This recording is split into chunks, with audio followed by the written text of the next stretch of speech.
So on behalf of CatchOn, I'd like to welcome you today to the latest edition of our Catch the Experts webinar series.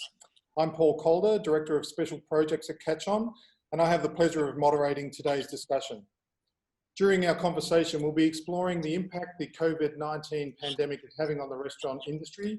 We'll be discussing how restaurants are responding and adapting to the crisis and assess government initiatives to keep the industry afloat. Before we start, just a slight housekeeping issue. I'd like our audience members to please mute your audio so that we can avoid any feedback or distractions.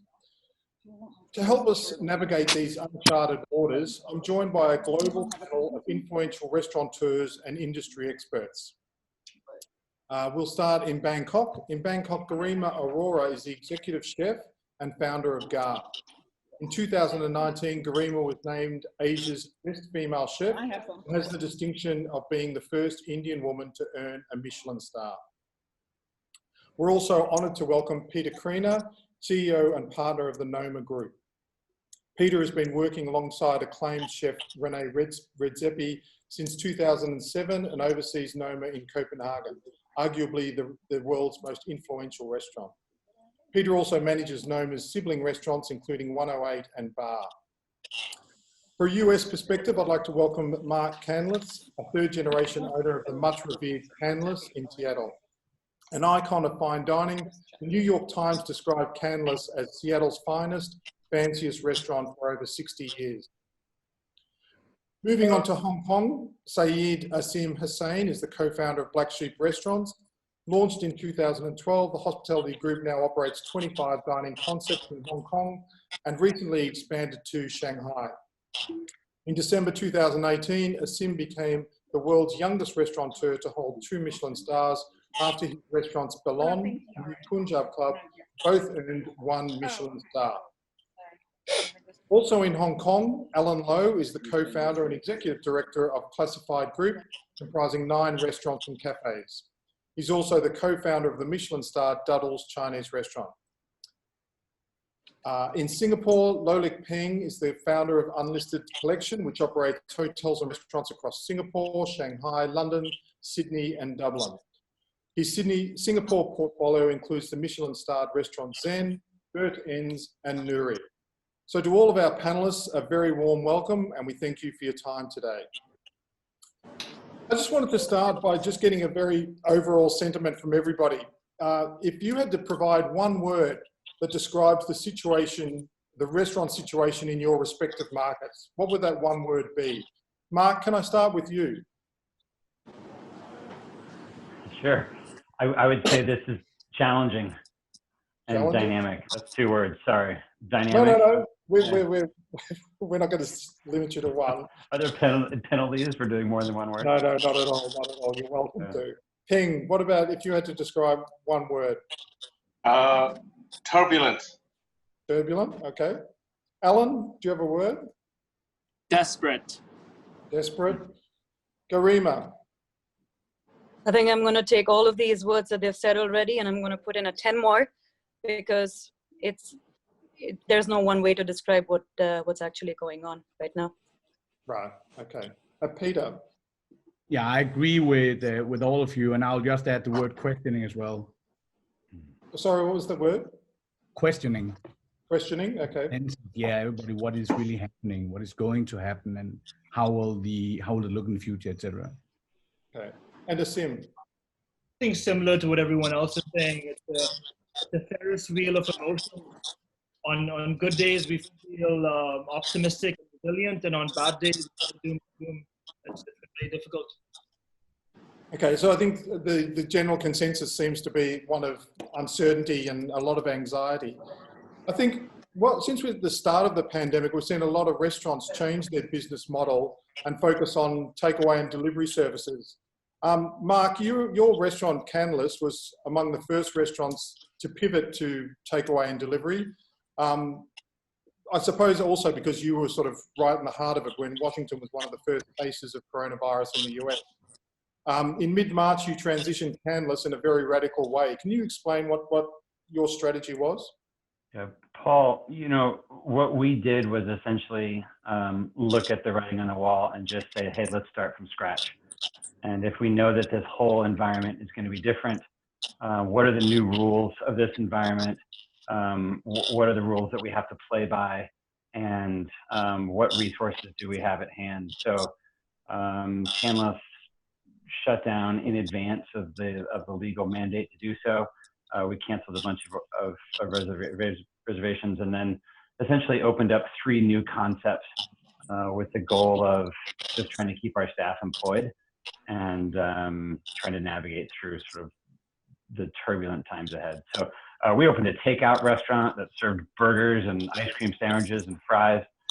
We opened a bagel shed that was for, you know, bagels and morning sandwiches and that kind of thing. And then we've been doing CSA boxes and home delivery at night. You know, they were wildly successful. I think partly because our country hadn't seen this yet. We were kind of new to it, and the media was unfairly kind to us. There was just a ton of press around it. I don't know if that was all deserved, but in fact, it wasn't. But I think that it was wildly supported by the city, because the idea of saying, hey, there is something that we can do. We're not helpless here. It's a situation without a lot of hope, but the game is not up. It's just the rules are different, and there's a way that we can engage, and there's a way that we can do this. We just have to sort of think through it. So we were very fortunate to have found ourselves in that position early on. Okay. Asim, would you agree then that the restaurants that look more likely to succeed are the ones that are more nimble? The more nimble that a restaurant and operations can be, the more likely it is to see the other side of this crisis. Is that a fair comment? I think that, you know, for us in Hong Kong, and maybe Alan can attest to this as well, we've been between a rock and a hard place since last summer. You know, there was social unrest in Hong Kong. So for us, it's just a tough situation becoming even tougher. I concur that agility and adaptability are going to be really important. We have been agile, we have been adaptable, and I think these sort of things are going to continue to serve us well in the years to come. But after Hong Kong, it's just quarters of a lot of pain. Going back to delivery, just for the segment of the market that we exist in, I feel that the delivery story is overstated. So for us, sorry, can you say that again? I missed that. I apologize. I think there's something that the segment of market that we exist in, we feel that the delivery story is overstated. I feel that for us, a lot of magic happens between the four walls of our restaurant, and we can't replicate that using delivery. Okay.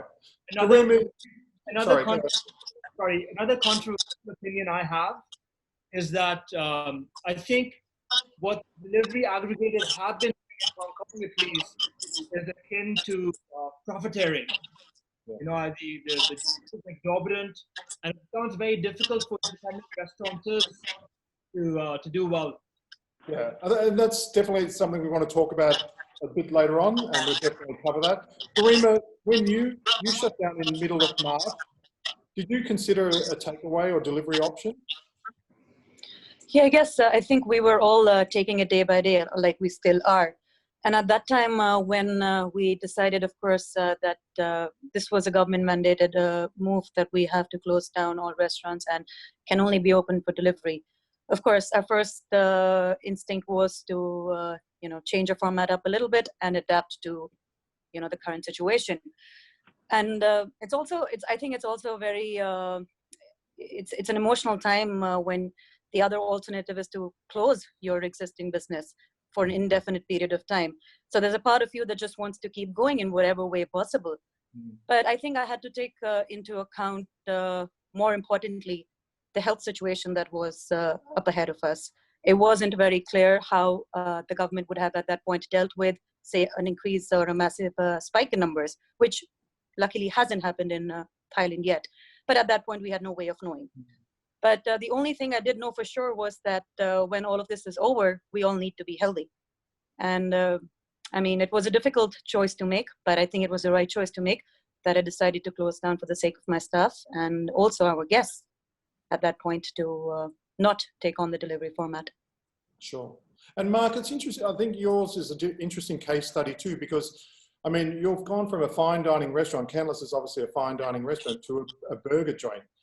Were there any concerns that this strategy would sort of erode brand equity of the Canlis brand? I think anytime you're taking a big risk like that, there are concerns. I don't want to give the impression that we just did this cavalierly with no fear. There was a lot of risk involved. I think there was just as much risk involved in doing nothing. And so when we weighed the two options, this was the easier route to take. This was the less risky. I also think that this is not a time for fine dining.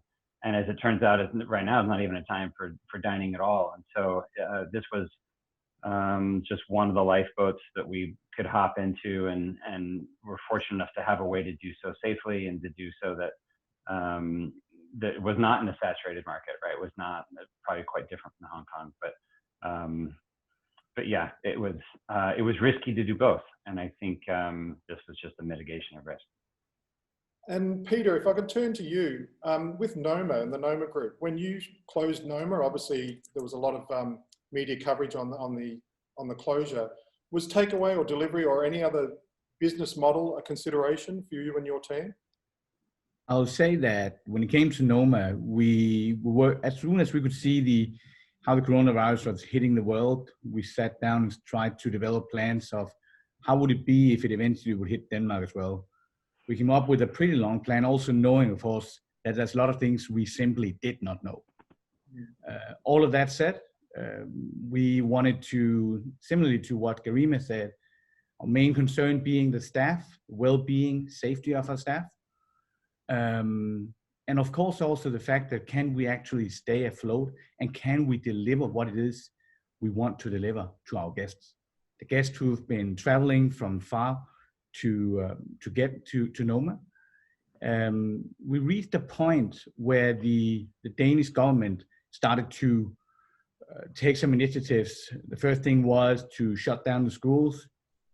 And at that point, one of the steps we had in our plan was, okay, guys, let's try to see how we can get into some sort of a family mode where we look after each other. We all do each other and say, are we ready to take a collective pay cut? Renee and myself, obviously, taking the largest one. Everybody said yes to that. What happened very, very soon after was we could see that our borders were shut. And for a restaurant like ours, where we have so many guests coming from abroad, I mean, that meant that a lot of the guests, they were simply gone. At the same time, as I said, the parallel track being that how does it feel? Does it feel right in the sense, the mood that there was in society to actually be operating a restaurant? And so therefore, we actually decided as well to shut down there. And that's around 5 weeks ago now, I think, 4 or 5 weeks. Are there any plans? And that was actually, we had the same considerations in the other restaurants. And we did look in one of the others at the possibility of doing some sort of takeaway. We talked a lot of our community, our friends, also here in Copenhagen. Some had a great setup for it, but for us, we couldn't really see it work easily. Aside from, we also have a bakery, Heart Bakery in Copenhagen, where we see we could start to do it there. But from the restaurant, no, we didn't do it there. Okay. Peng, in Singapore, I mean, from a much broader perspective in terms of the whole restaurant industry, delivery services were once seen as just an additional revenue stream, but it seems, and would you agree with this, that they're now going to become a permanent and integral part of the F&B landscape? I think that's likely to be the case. Yeah, I mean, to be honest, we never really took takeout and deliveries very seriously, right? Our model was based on fairly high-end fine dining, and you know, virtually everyone, including all the 3 Michelin-star restaurants in Singapore, are now doing some form of takeout. So I do think it's here to stay, because fundamentally the model where, you know, we expect people to come to restaurants together in large groups, sit close together, that may change permanently, you know. And I think in markets with very high real estate prices, Hong Kong, Singapore, all this, to have all your eggs in one basket from the dine-in crowd, which is probably going to be too dangerous in the future. So we probably will try and look at different models where we are able to have a percentage of our revenue come from takeouts and deliveries. And I think that raises another question that Asim touched on, is the delivery aggregators charging exorbitant commission fees to the restaurants, which essentially obliterates any sort of profit that you can make. Asim, I know Black Sheep Restaurants has launched its own delivery service. Can you expand on that? We've actually had our own delivery service for 2 years now. It's called Black Sheep Restaurants Go. What we've done over the last few weeks and months is we've onboarded some of our premium restaurants, such as Bilon and New Punjab Club, onto Go. And this is something that we would not have imagined 6 months ago. But as everyone else is talking about, it's just what we had to do to survive in this environment. Having said this, though, I understand that not everyone is at the same size and scale that we're at. So this is not a possibility for everyone. But I implore the aggregators to really re-examine the fees that they're charging in this environment. You know, we've looked at the math, and this additional marginal revenue that the delivery apps bring you doesn't necessarily translate to marginal profit. I said this earlier, and I'll say this again. This is akin to profiteering. I had someone. I'll finish this on this. I had someone from an established delivery company reach out and say that we've had an amazing year, and I said that sounds so ridiculously tone deaf to say that the delivery aggregators have had an amazing year. So that sort of is the long and short from our side. Well, I think if there's a consequence of this, one of the many consequences of obviously this pandemic is that restaurants are going to have to redefine their relationship with those aggregators. That may be, a long-term consequence. But Garima, I know in Thailand, for example, the Thai government introduced, there was a government watchdog group that basically were looking to fine the aggregators because they had increased their commission fees from 20 to 40%. Are you familiar with that instance? Yeah, I think I did read something about this, but actually the more I dwelled on it, I realized that the increase was from these service providers, or these aggregators, like you call them, was that they were providing an extra service of giving their riders face masks, hand sanitizers, and even health insurance, because they, in this time, become the frontliners, so to speak, where they are going around delivering these food packages to people. But even in that case, they have actually now capped it at 30%. And also what remains is that I'm not sure how many you have in part of the world where all of you are from, but in Thailand alone, or in Bangkok alone, we have 7 different delivery options, or 7 different companies that run it. So I think they're competitive and they keep prices low as much as possible anyway. So that it seems to be under control. But yeah, there was always, like you said, the government was proactive in making sure that this increase never happened, and I don't think it ever did. Right. And I mean, that's going to be one of the many consequences of what we see of this pandemic. I think there's going to be a whole lot of new normal protocols that we're going to get used to. And Asim, your company has been very proactive as well, because you produce an industry handbook for other restaurateurs to reference. One of the practices that you introduced that I found particularly interesting was, before guests enter your restaurant, you ask them to sign a health declaration form and take their temperatures. Can you just tell us what the reaction from the customers has been to that? We've actually been doing this since the end of Feb. I just felt in my position that this is something that I owed my people on the front lines. They were constantly in harm's way, and this is the sort of small insurance protection that we owed them. So things have become better now. Guests understand this better today, but there was some backlash initially end of Feb. So for example, the first week of March, almost every night we turned away over 50 guests because they wouldn't sign the health declaration forms. But for us, it wasn't. This was never sort of in question. We just felt, as I've said before, this is something that we owed our team. Like you said, we made our protocols and procedures public. They've been downloaded close to 1,000 times, and I'm sort of proud to say that it's being used not only at restaurants and hotels, but other fashion retailers are also sort of looking at the procedures and protocols that we've put in place. Peter, is that something that you would be willing to or feel comfortable introducing those sort of measures to your restaurant? I think right now is not the time to rule out anything, but I will say that to me it sounds like a drastic thing to do. But as I said again, I don't want to sit here and just rule out anything. I think that in these days you really need to be open for everything. But I mean, at the end of the day, I mean, also when we talk about delivery, I mean, all of us on this here, we are trying our best to deliver a full hospitality experience, which is well-rounded and where it's really us showing that we're there for our guests. And that's very difficult when it comes to delivery. That's one thing. We see right now, I'm sure all over the world, and that there's a lot of new standards, a lot of new normals. And if this becomes a new normal, then it's a new normal. And well, congratulations for it being a success in Hong Kong. Maybe we should get used to it, but it's not something I think we will do immediately. Let me put it that way. Peng, I know in Singapore, for example, temperature checks have sort of become the norm as well, haven't they? Yeah, so we have this scheme in Singapore now, supported by some government agencies called SG Clean.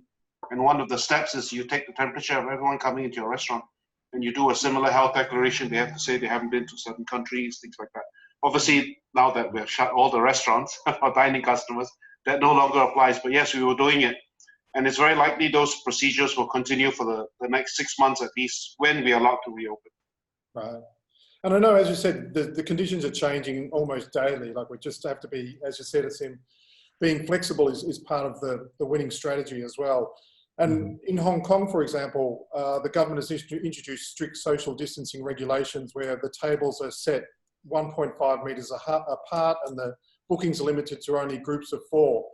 Alan, do you see this as an effective compromise, or is it impossible to make ends meet within those sort of conditions?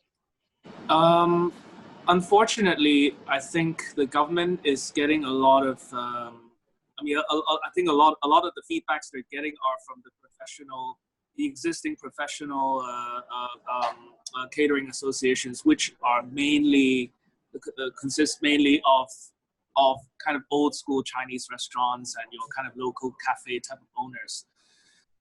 In terms of really someone in the government who has an understanding of kind of our side of the trade, where we have cocktail bars, we have fine dining restaurants, we have a lot of big and small spaces. I mean, how do these rules actually apply to a tiny little place that's like 250 square feet? So there's a lot of practicality and technicality that is kind of not taken into consideration. So it does make it quite difficult especially for you think about like restaurants between Wan Chai and Kennedy Town. I mean, there's a lot of these restaurants at the top. Is it an effective first step though? Would you regard this as an effective first step towards reopening? We spoke to a number of fellow operators in Hong Kong. Actually, it probably would have made more sense if the government just took a more decisive step to just say, you know what, we're going to shut down the city for 14 days, and we're going to compensate workers' salary up to 50%, and we're going to do this for your rent. I think that probably would have been a more effective, more kind of cutthroat solution. But obviously our government tends to do things in piecemeal manners. Understood. Asim, did you want to add to that as well? So we at Black Sheep have been advising the government through this process. They reached out to us early last month to ask for our recommendations, and we said exactly the same thing. Our recommendation is if there has to be a shutdown, just shut us down for 2 weeks, offer rental support, payroll support, and then if the economists, as the doctors feel that gives us the best chance of fighting this thing, we'll all get behind this. But there needs to be sort of clarity in policy, and that sort of has been the language from us to them for the last 6 weeks now. But as Alan just said, the government, that doesn't always sort of work like that. And Peng, I know you've also been very proactive in lobbying the government, and you've launched a social media campaign with the hashtag Save FMBSG to highlight the issues facing the industry. Yes, and Hong Kong also has the same one. Thanks, Alan. Peng, if you could just tell me how effective has this campaign been, and what are you hoping to achieve? I think, you know, for us, honestly, we were pushing against an open door. I would say the government has been supportive in most of its the measures that we asked for. And I think once the lockdown came, they quickly stepped up and said, well, here we're going to cover 75% of wages. We're going to freeze all contracts so landlords can't kick you out for the next 6 months. They did a whole slew of measures that were essential for the survival of the industry. And I think we, as an industry, felt that we were listened to and quickly, and the measures were largely effective. I would say it was meant to stave off bankruptcies and massive loss of jobs. And we have seen that, right? And they have allowed restaurants then to quickly try and do some level of deliveries and takeouts. Obviously, as Asim points out, it's never going to replace the revenue that you get from the dine-in traffic, but it's better than nothing. So I think the measures have largely been effective, and I would say the government has listened and acted very quickly in the case of Singapore. Obviously, not all markets have been the same. We have seen in overseas, in Australia, in the UK, also very quick responses from governments where they have helped the industry a lot. So I would say policy responses across the world in the markets we are involved in have been reasonably quick, reasonably effective, and they have saved jobs. And I mean, what was your sort of main objective in creating? We just wanted, to have our voice as an industry heard. We realized quite early on that if you don't lobby for something and you don't make your voice heard, maybe no one hears it, and then you get left out, right? Because I think in this situation where perhaps there's a lot of pain throughout the whole economy, it's important to articulate what it means for your industry, and it means something to advocate for it, to put some voices behind it, and also just to give a flavor of the kind of suffering that the industry is in, right? So that the policymakers know what tools are going to be effective to help the industry. And I have to say, in Singapore, they responded very quickly and they followed up very quickly. We get feedback from agencies saying, oh, how have things gone? How are you guys doing? Is there anything more we can do? So I have to say, in Singapore, certainly we feel that the situation has been quite well handled by the government. Alan, I know you've also launched a campaign, as you just noticed then, the Save HK FMB, yes? What sort of financial support has been offered by the Hong Kong government, and what more would you like to see? We've seen salary subsidies. We've seen some government-backed loans. We've seen these are kind of the two main things that the government has offered. But I guess the immediate issue we see is it seems that the subsidies are not coming until June, and as all of you know, F&B is a cash business, and I mean, how do we survive the next 60 days? I think we actually just recently ran a survey with the community, and we got some pretty interesting results, findings where 56% of our sampling is 600 restaurants in Hong Kong, 600 venues representing 10,000 workers in F&B, and 57% of the results came back to say that their business has dropped over 60%, and 99% of the responses were saying that they're not getting enough support from the government. 58% are saying that the rent is becoming more than 30% of their revenue. So it's approaching very unhealthy territory.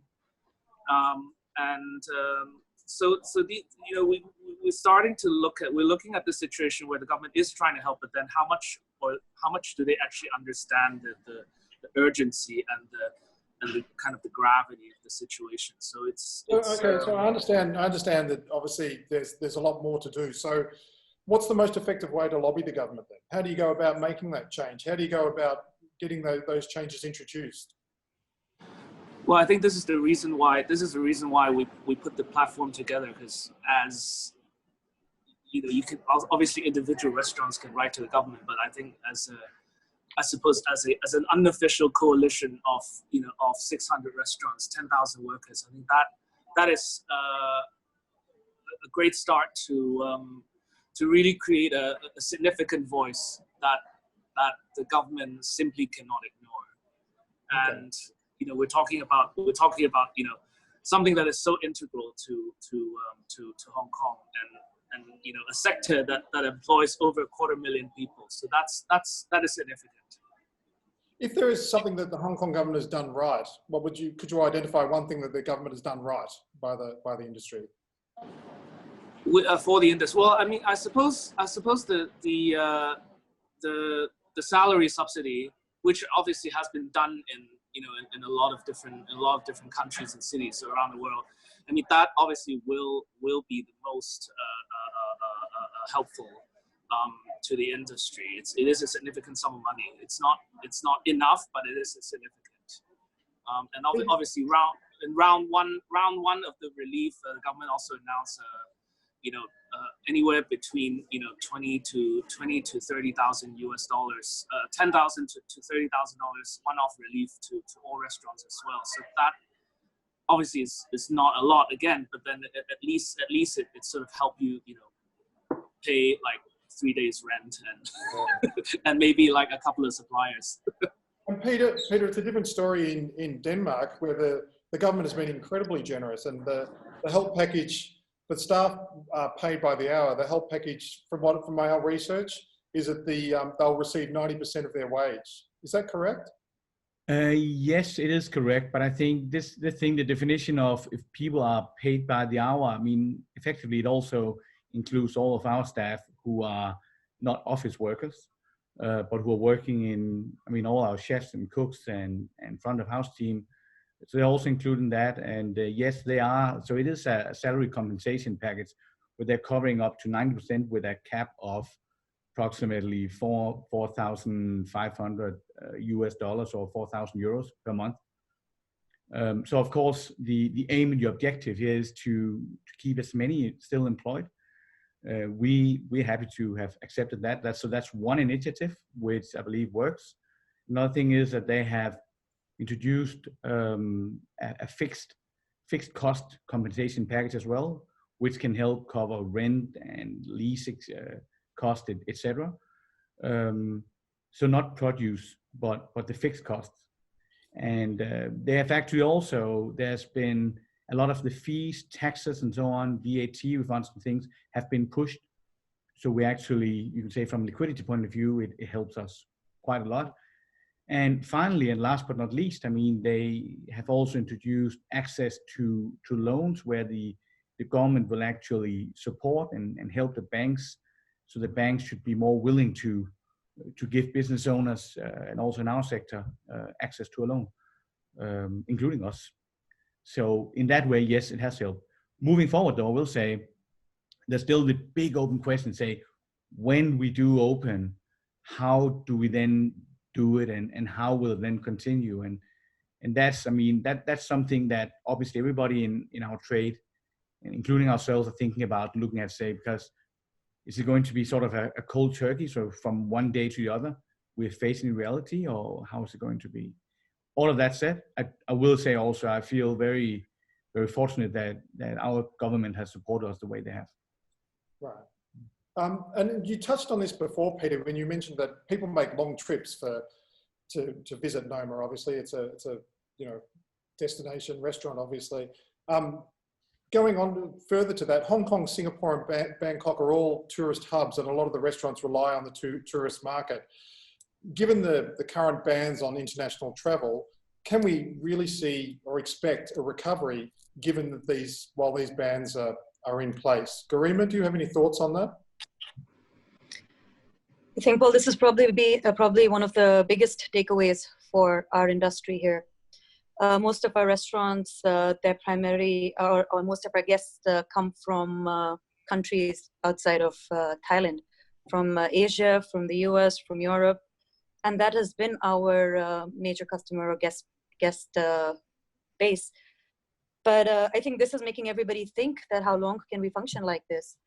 Post, when all of this is over, we're looking at better ways to make sure that we have a strong local base as well. That means you are rethinking the way you are not only serving, but what you're cooking as well.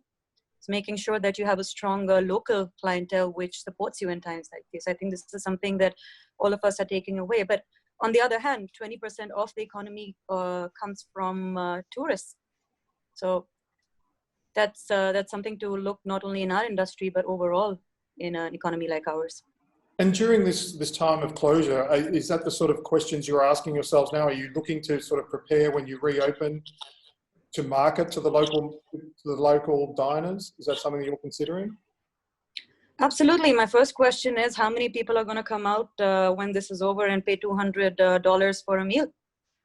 That's the first question. So is fine dining the way we have been running it will even exist? I don't know how many months from now. So the way, I mean, like I said, you cannot rule out anything, or you cannot be certain of anything at this point. But the way I'm looking at it is the time difference between when things were normal or how they used to be to when we open. The longer this time duration, the more different it will be from when we closed. So the longer these lockdowns remain, the longer economic activity is on a shutdown. I think the more different we will be from normal pre-COVID. That's the way I look at it. So yeah, as much as I can understand and appreciate complete economic lockdowns and shutdowns and people staying at home, at least we in Thailand, there's a very different political climate here, where we do not have the luxury to get together and talk to our government and ask for any reliefs or what have you. But what we have seen happen here is a partial lockdown, which has actually helped also to flatten the curve. If you look at Thailand's number, they are actually one of the most positive ones in Asia today.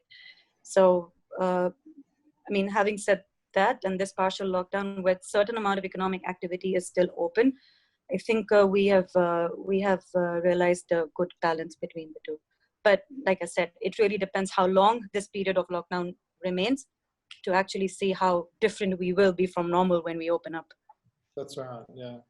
And further to that, Mark, I want to share a quote that I'm sure you've read the interview that David Chang did with the New York Times, I'm not sure if you have, but there was a quote that he said, "My fear is the restaurants that survive are going to be the big chains, and we're going to eradicate the very eclectic mix that makes America and going out to eat so vibrant and great." Do you share that fear? But I think we've been afraid of the big chains for a long time, even before this pandemic. But I share the sentiment. I don't look. There's one thing we know about restaurants: that the people that run them are pioneering. They're scrappy. They're inventive. They're creative. They're resilient.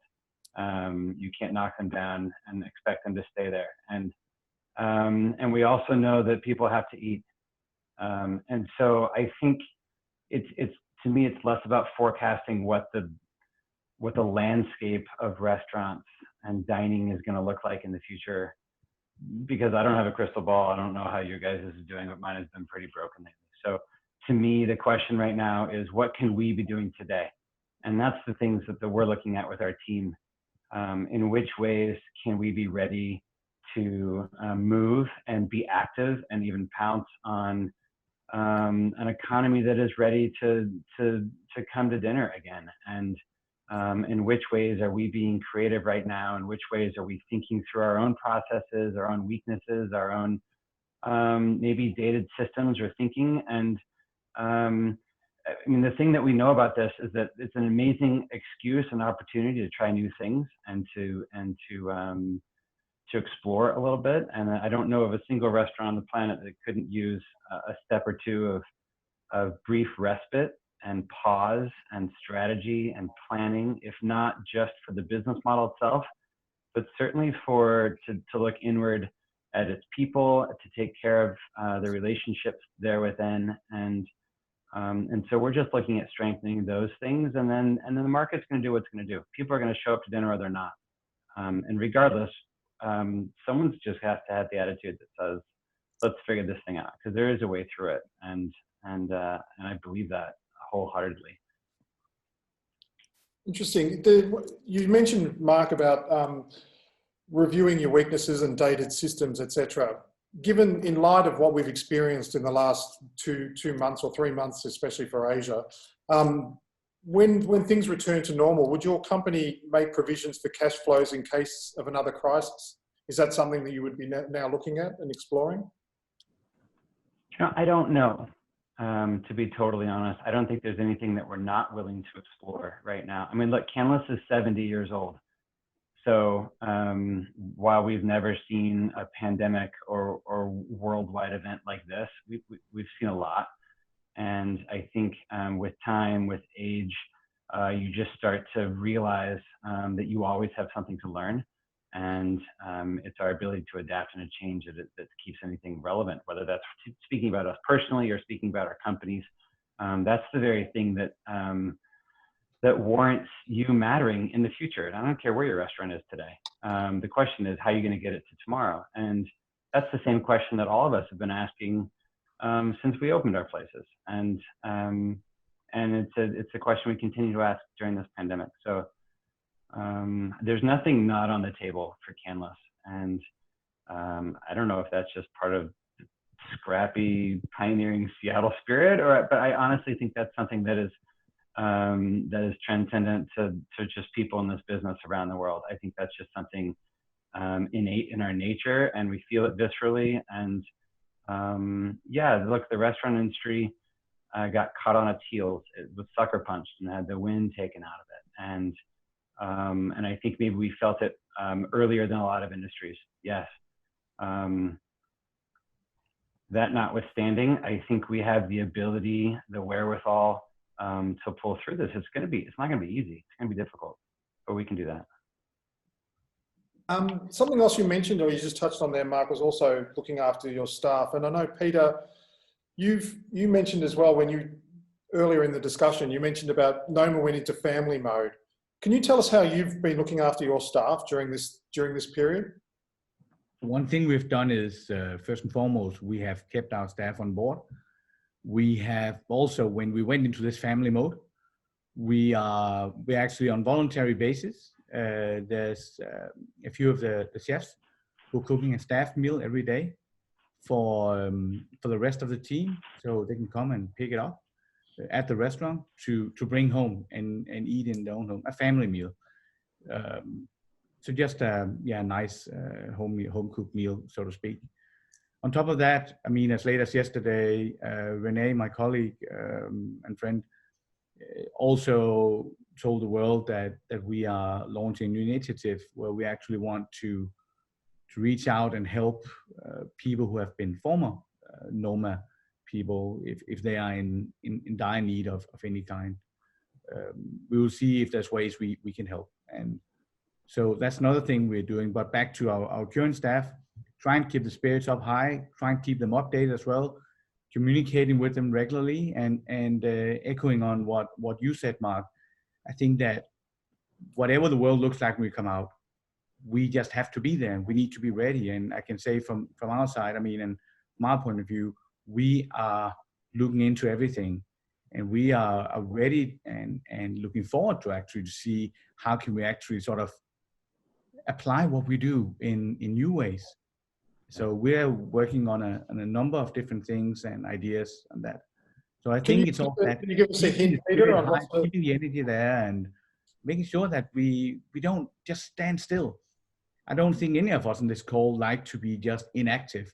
I think we like to be doing things and be thinking about ways to move ahead. And I think that's what we've heard so far on this webinar. Is also exactly that. So that's what we're doing as well. Can you give us a preview or a hint of some of the changes you're looking to introduce? Well, I just did. I told you we were looking at.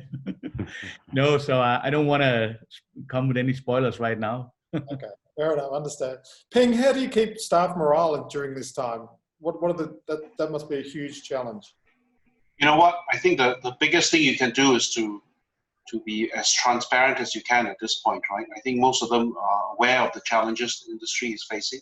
Most of them will have colleagues and friends, family who have had, devastating kind of effect on their life, whether it's from like colleagues in New York and things like that, who have lost their jobs. So I think nobody in this industry is unaware of the deep challenges at the moment. So we try and present the facts to the staff. We have always been open, but in this sort of situation, you have to be especially transparent. And as Peter said, you have to ask sacrifices of them at this period, and you have to take the first sacrifice and a deeper sacrifice, right? But you have to demonstrate to them that everyone's in the same boat, actually, and you better bail as hard as you can, because if you get out this other side, then everyone benefits. But if you don't, then the boat sinks, right? So I think it's paramount, transparency and shared sacrifice, and getting them to buy into the mission, because at no time in this journey is it going to be easy, and every day is going to be a harder slog until you get through the other side. And if you survive, hopefully you are in a better position to kind of look after them. And I think they have to understand that. So at this point in time, we haven't released any staff, we haven't made anyone redundant, but we have had to ask for sacrifices from all our staff. And I think, I think it's important that, Sorry, Garima, you come from a unique perspective being a chef. What would you like to see restaurant owners do to protect their staff and ensure their well-being from the perspective of a chef? I think first, foremost, it's important to keep them healthy. It's that responsibility is ours, especially in a country or in a setup like Thailand, where we have so many expats. There are people who are working in your company who come from different countries, and they end up being your responsibility. So keeping them healthy, I think, is the first step that restaurateurs have to ensure. And of course, being transparent and being open. Giving anybody false information or false hope is not a solution in times like these. You have to be upfront and you have to be clear about your intentions and what the future looks like. All readjustments that we have made on our side is keeping in mind, all right, that we have a certain amount of period ahead of us where we might not be doing business the way we have in the past. That means, some expenditures need to be cut, some need to be changed. And this is something that I have very clearly communicated with my staff. These are some things that I would not under normal circumstances communicate to them. But this respect and this mutual openness has to remain in times like these. Mark, have you been taking care of your staff during this time? Have you had to have any layoffs, or have you managed to maintain your staff, retain your staff? So incredibly, we've not had to lay anyone off. I think I wish you could feel the difference in the restaurant before we made the announcement and after. There's been such a boost to morale, and we made it voluntary. So to Garima's point, she's so right. The health of the staff is the #1 thing right now, because look, all of hospitality is about relationship, and all relationship is about trust, right? And so if our staff can't trust us, if the restaurant or the company itself is not safe, well then the foundation is wiped away. So you have to keep them healthy. And our #1 thing was just to say, this is what we're going to do. It's entirely voluntary. Who's in?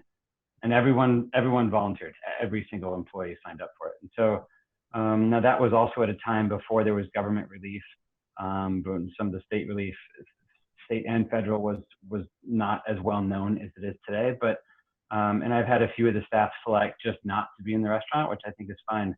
But the vast majority of them are still doing it. And to your point about just delivery companies, we're just using the servers as a delivery company. So we built some software to set up our own, just like Asim, he's got his own delivery thing going on there, and that was a way that we could employ. Obviously, the kitchen is very busy, but the other half of the staff needed something to do, so they're the ones that are actually taking on the role of driving and of delivering. And that business model is set up for a time such as this. It's super safe. There's no contact needed. It's all on your phone, and so we've been really fortunate to keep them all.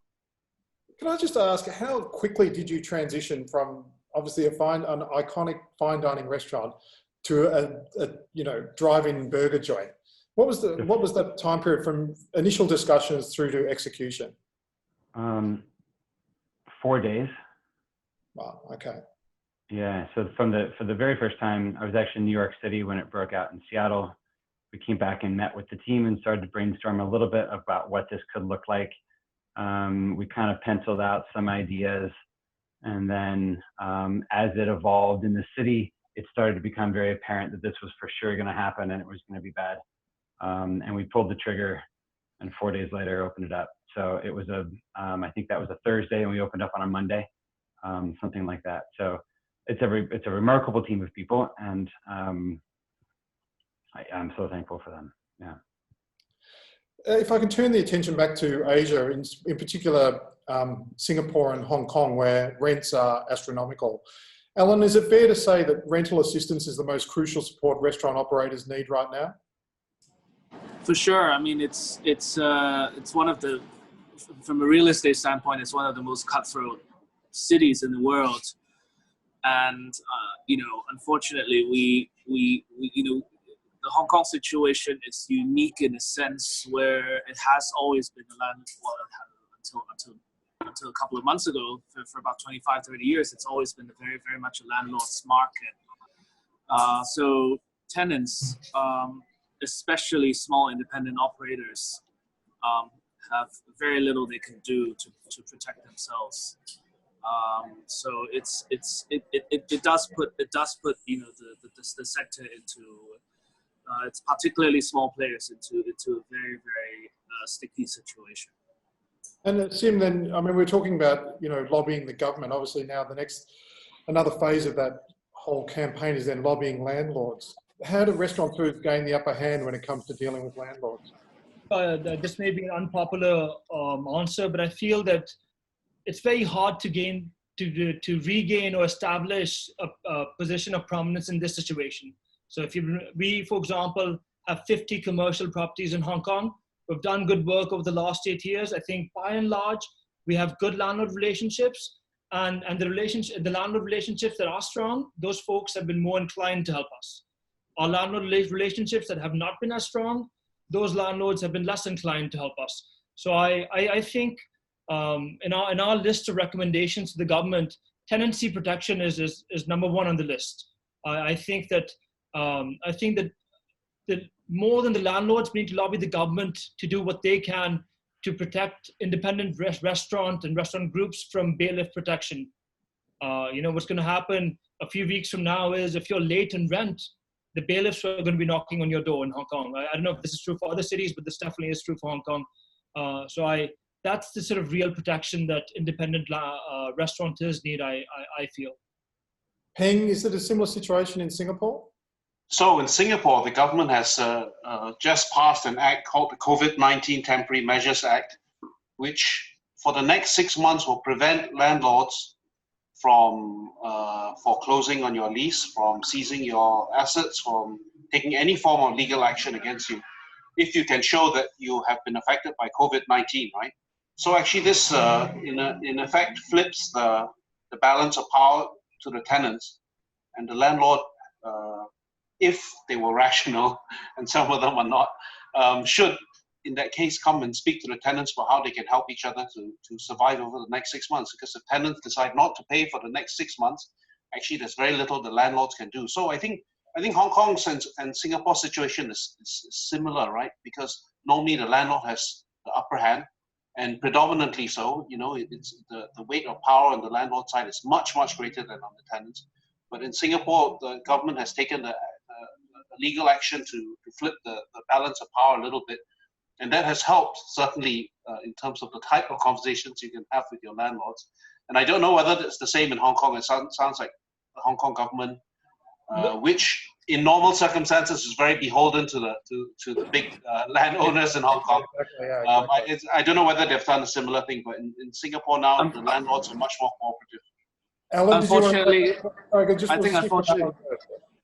I think unfortunately, Hong Kong landlord seems to think that they rule Hong Kong, not the chief executive. So it's a slightly different situation. But obviously, we are also seeing for the first for the first time, in 20-something years since the handover, I think we're starting to see the level of frustrations amongst retailers and F&B, the F&B industry, to a breaking point where basically, at this moment, people have nothing to lose. People are ready to walk. People are ready to give the keys back to the landlord.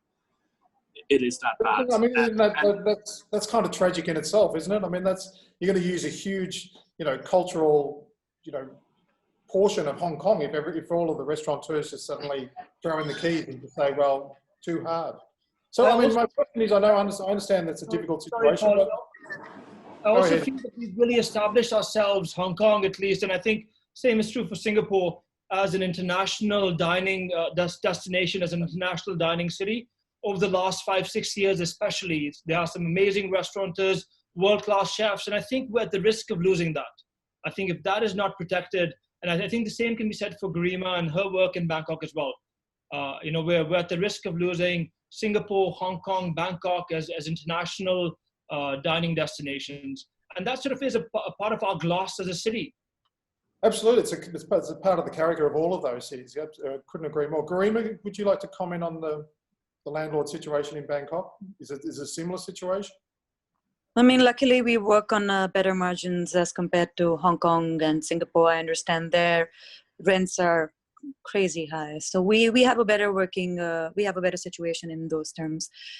But it's still, I mean, at a time where you have no revenue coming in, rent and salaries become the highest expenditure at this time, especially when you have a business closed. So yeah, this, of course, it is a concern for any business which is not making any money right now. So just in the last couple of 10 minutes or so that we have, I'd like to sort of end on a high note if we can, or in some sort of an optimistic tone. Peter, if I can turn to you, do you expect customers will rush back to restaurant dining rooms the minute they open, or do you think they're going to be wary of crowded spaces for some time now? I think, unfortunately, people will probably be a little reluctant to just do what they used to do.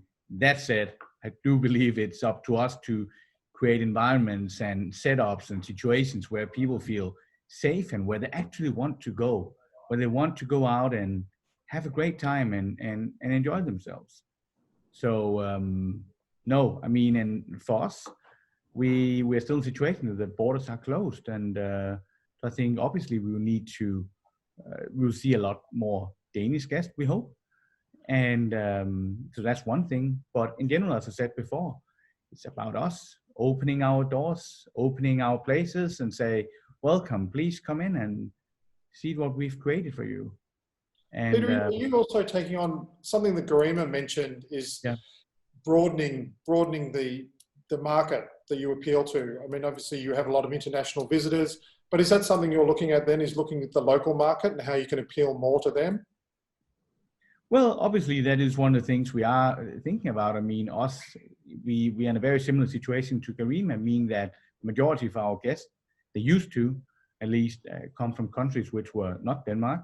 So therefore, right now that obviously will change, and we'll of course also just be sure that, as we hopefully always try to be, and be as relevant and be a place where people, they just want to come and experience.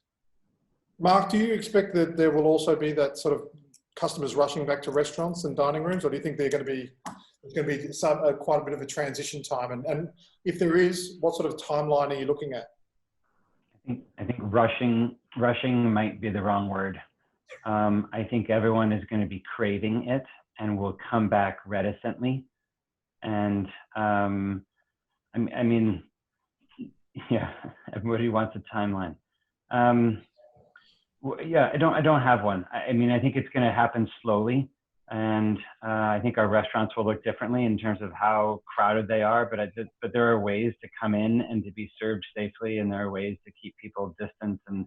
And obviously, we're all going to be learning this around the globe at the same time. So I do feel hopeful that the restaurant industry will come back, because I know that there's a need for it. And I know that that's a role that it's an important role that we play all over the world. I will say this in terms of encouraging notes. before this, 6 weeks ago, 10 weeks ago, I don't know of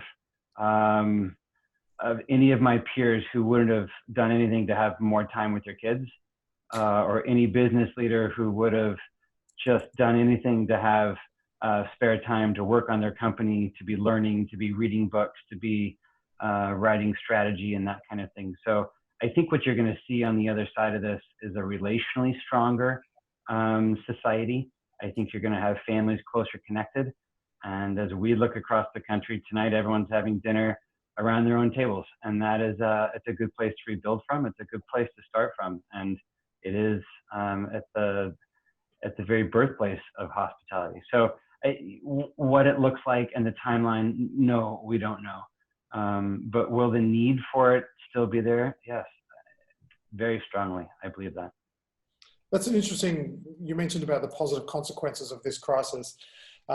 Peng, what sort of positive consequences do you see? If we can just do a quick round around the group, around the panel, positive consequences from this crisis that you can see. Well, what I can see certainly from the perspective of Singapore is how much everyone in our industry has bound together to try and find solutions, right? To me, that was quite an amazing moment. The minute we started our campaign, we had hundreds of people joining, literally within 2 or 3 days. And I didn't expect that. Normally, it's not that our industry is not very friendly, but normally people are a little bit more reticent. It's competitive. This time, boom, right? Yeah. So yeah, we are competitive, but friendly competitive. But this time, everyone was sharing ideas about what to do, trying to help each other. It was pretty heartwarming for me. That's great. Garima, is there any positive to come out of this? I mean, the way I look at it is, for my business, I think this has given me a very good chance to relook or re-examine our customer base, our business practices.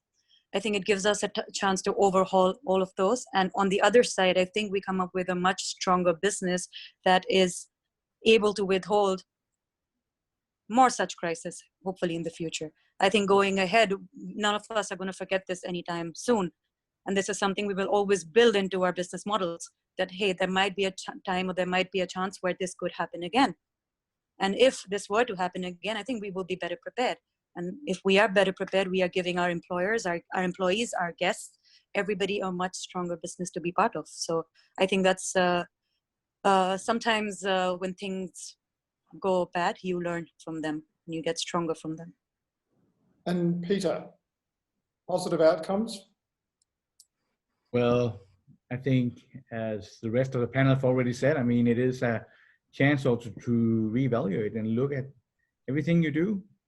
Look into your strategies, look into your plans, look into your thoughts, your creative visions. And so that's one thing from an inside perspective. I think in Copenhagen, we're also experiencing, and hopefully also in a broader sense, this sense of community. And I will say that's an important thing, that all of us in this call, we're all a part of the same trade. And we also need to stick together in a way, because I think we are so relevant.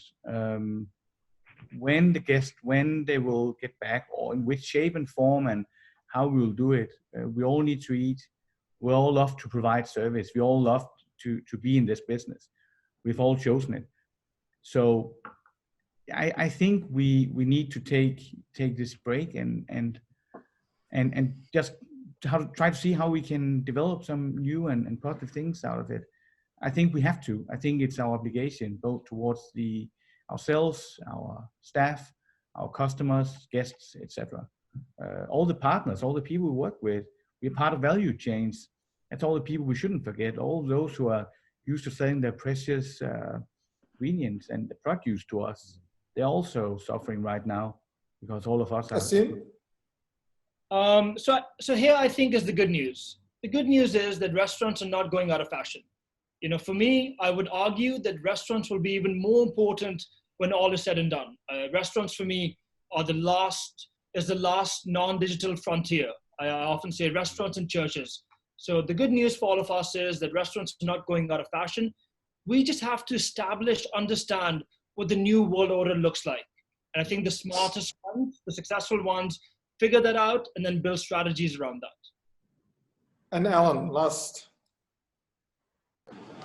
I guess actually on the bright side, it's kind of like quite amazing to see, because I think during steady times, good times, we're all kind of like so busy doing our own thing, and then all of a sudden, in light of this situation, everyone is kind of like thinking about, who do I go to? Who can help me?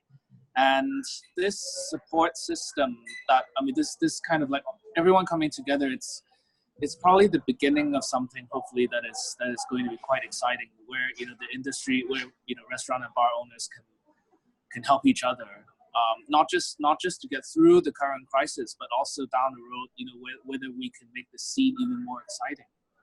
Mm. And then what about in terms of customers? How do you think customers will change? Or do you think they will change when they come back? Will there be different expectations? Will there be different... I feel that, embracing technology, I think, you look at, it's amazing to see how our peers have adapted to the situation and continue to survive and continue to do business in this kind of situation. I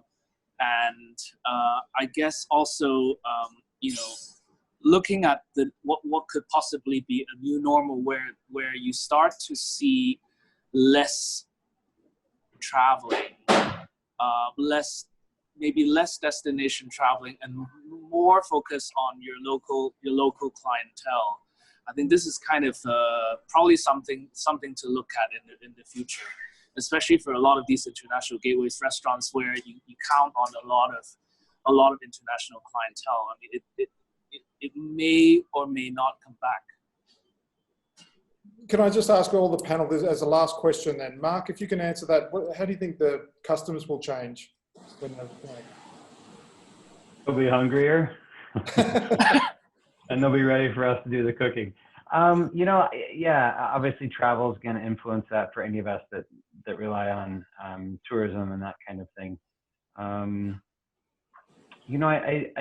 I agree with Asim. The fashion of restaurants does not go out of style, and it's incumbent on each of us to keep it relevant and germane. And I think that you're going to have a guest who is relationally hungry, somebody who is coming in and ready to be served. Look, there was certainly in restaurants a negative trend where the relationship aspect of it sort of fell to pieces a little bit, and it was almost performance art. And can you explain? Can you elaborate on that? How do you mean it fell apart? I mean, in the sense that at its core, I think what we're doing is relating to one another. We're doing it in fine dining. I think of fine dining as sort of the most considered way to care for somebody, and food is one piece of that, and maybe wine or drink is one piece of that. Maybe the feel of the restaurant is one piece of that. But an integral and foundational piece of it is what's happening between the people in the space, between the guests and other guests, between the restaurant staff and the guests. This is the difference that separates takeout from dining in a restaurant, right? It's a community thing, and I think there's going to be a hunger for that kind of community again. So yeah, there might be new rules to it. There might be a new world order. There will be, and yet I think inside of that constraint, sometimes those boundaries, sometimes those things sort of bring out the best of our creativity. And so I think we'll be able to work inside of that. Peng, do you have any comments on that as well? Would you like to elaborate on that? Yeah, I do agree with Mark. The world is going to change, right? And how our diners are going to interact with each other and the restaurants are going to change. I think if we don't step up to the mark to reassure our customers that we are safe and that we are taking their interests at heart, then we have no place serving them. So I don't know how it will play out precisely, but I do think that, in terms of a lot of the measures that we take about hygiene, about sanitation, you have outbreaks of viruses like this where it really is invisible. You don't know whether the next person next to you is sick.